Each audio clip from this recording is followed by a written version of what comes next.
Hi guys, it's me Ty coming from my permanent home here in Phnom Penh, Cambodia. And I just want to give you guys some more money saving tips and life updates around here and new experiences I've had. I guess the first money saving tip there would be about milk. Milk is just so unaffordable here.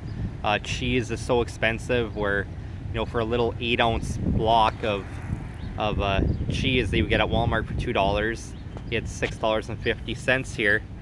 I actually found out that instead of paying like the $4.50 for like 1 liter of milk in the refrigerator, actually on the store shelves they have cardboard boxes of milk. They're 1 liter and it'll say cream milk, and it's 8,000 real, so exactly $2. So I've been having that for dinner.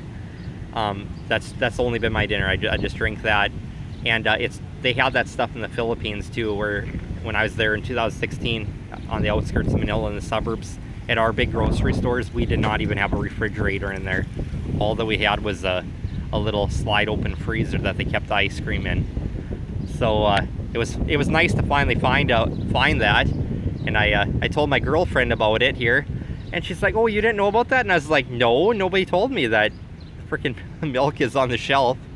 So and I talked to a foreigner here, and he said that you can actually make cheese out of that milk too. It says full cream on it, but it's not actually cream. It's just whole milk is all that it is. It tastes just like your normal milk. But he said that you can go ahead and put like some lemon or lime in there, like some slices of it, and it'll start curdling on you. And then you can just go ahead and dump it through a strainer, and then just allow those curdles to set up longer, and it'll harden, and then you'll have cheese so you can do all your cooking and everything. So just a good money saving tip there. And then like I've told you guys before, the eggs, these local Khmer people, they eat a lot of hard-boiled eggs, where it's all these street vendors sell them. You get 2 of them for 2,500 real is what that is. So whatever, that's I guess less than 75 cents. And then for my life experiences around here, one of my friends, she's one of the local vendors around here. She gave me a little piece of jerky. You'll see a lot of these big chunks of jerky out here. It's it's a sheet of jerky is what it is. It's probably like 6 inches by 6 inches. Instead of just eating it cold, it's got all the little peppers on it. She goes ahead and she puts it in her a little oven or little stove on her cart, and it tastes so good. Like just listening or smelling it, it brings people from all over in the park there. So yeah, she gave me a little bit of that, and like I said, it was good. And then she's been giving me a little bit of the fruit whenever she goes to grab fruit, just so I get a taste of it. And found out most of it has pits in it all around here, because I always had to ask him, how do I eat it with me missing a tooth here with this dental implant going on. And one, it looks like little tiny apples. They're the size of like a big marble, the marble that you go and shoot at all your little marbles, like back in the old days when people played marbles back in the 60s or whatever, the kids did. Yeah, and you just pop that in your mouth and eat the meat off it and just spit out the whole core. And then there was this thing that looks like a bracelet. It's got a bunch of beads on it, and they're probably about the size of probably a big marble like that too. And they say you just break that in half, and I think it's kind of like a white fleshy meat, and there's a little tiny watermelon pit in the middle, and you throw that away and eat it. But I found out that I must like have an allergic reaction to that or something, because I ate like 3 of them, and my mouth and my throat were just like dry. Like I don't think all my friends were having. They're like, "Oh, you want some more?" And I was like, "Hell no!" It's like my throat is kind of tightening up and everything. So I think it is kind of an allergic reaction. So I quit eating those. And my friend, she bought a whole bag of snails. And I've seen like the clams around here, where the street vendors, they'll have them all like rolled in a bunch of salt. and then just have them sit out in there, and that's always kind of worried me or whatever. But these snails, they were not rolled in any salt or anything.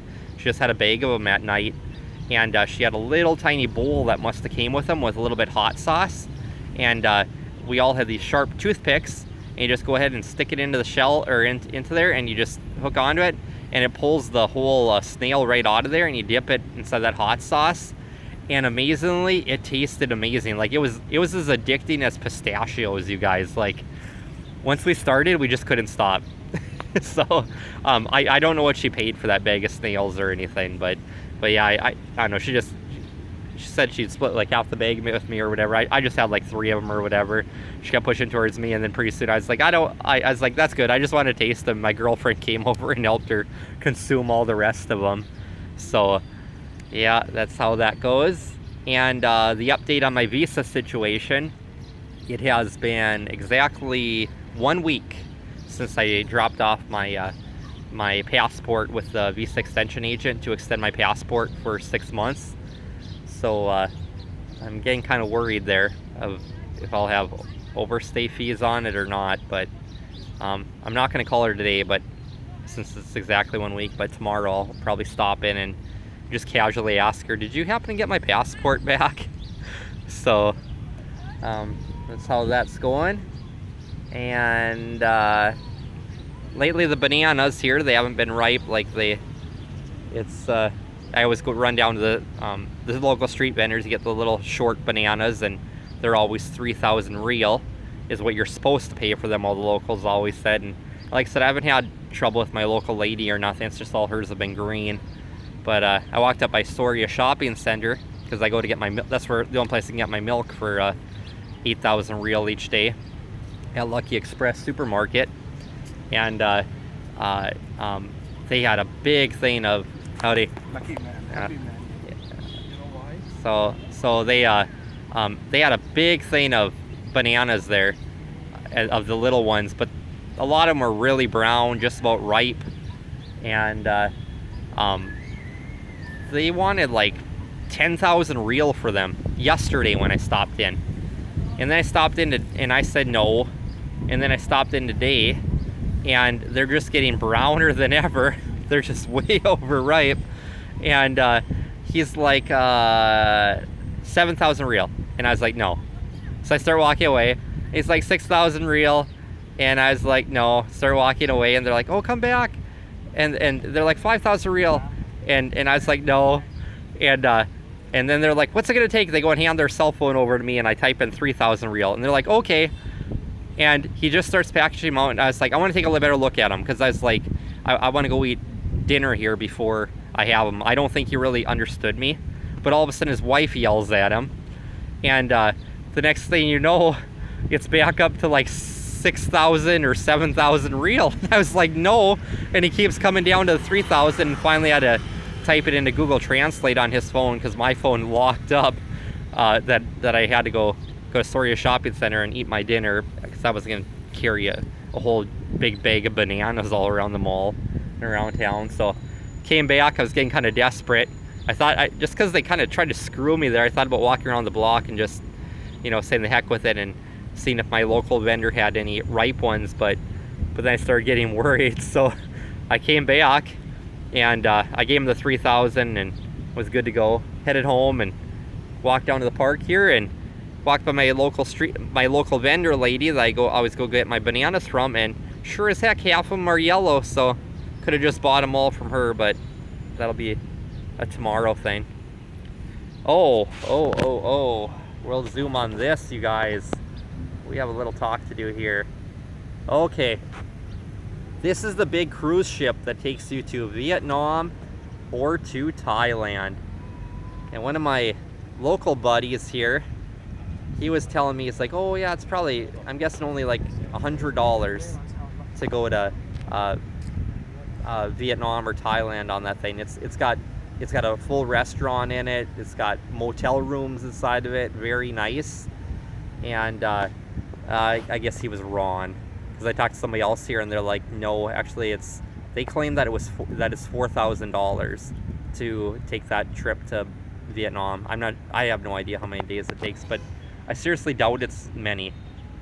maybe a day, because Ho Chi Minh City from Phnom Penh, we are so close to the Vietnam border here that people only pay 20. Actually, one of the retired guys here, I just talked to the other day, he said that it's that he only paid $25 here to buy a bus ticket from Phnom Penh to Ho Chi Minh City, because he's just trying to find a home here. So he started out in the Philippines, then he went to Thailand, then he went to Cambodia, and now he went to Ho Chi Minh City in the last few days. So he's taking the exact same path as me. Like I said, that's where I started out all those years ago, was the Philippines, dating my girlfriend there for a year. Then I spent all the rest of the years in Thailand, and now finally here in 2024 I made the permanent move to Cambodia. Sight unseen, never been here in my life, and I just absolutely love it. So but yeah, like I don't know if I'd be into like the Vietnam scene or not, but you know, at least like if I would have got a job over here, whenever I get a job, it would have been nice to go there over spring break for 2 weeks or whatever, and actually see what's so great about Vietnam. And Chinese New Year is coming up here it's gonna be a 3-day weekend for the schools, from what I'm hearing around here. The locals are saying it's gonna be a Saturday, Sunday, and Monday is when everybody's gonna be celebrating Chinese New Year. And actually this morning when I was out in front of the guest house, 2 big trucks there with that would like haul barrels or whatever, like you'd see that they hauled the robots around in that movie Short Circuit from the 1980s when we were all kids. They had 2 different sets of the Chinese dancers that act as the body of the dragon, and then they had the big dragon hood, and they were banging the drums and the cymbals and everything. I see them practicing all the time. So yeah, they all take this practicing for this Chinese New Year pretty darn serious around here, you guys. And not too much else I can think of around here. So yeah, just like I said, I'm still loving it here. I haven't got bored yet after over a month living here, so it's just a good life. All right, if you guys like this content, like, share, and subscribe, and I'm just gonna keep cranking out more of these videos. All right, take care.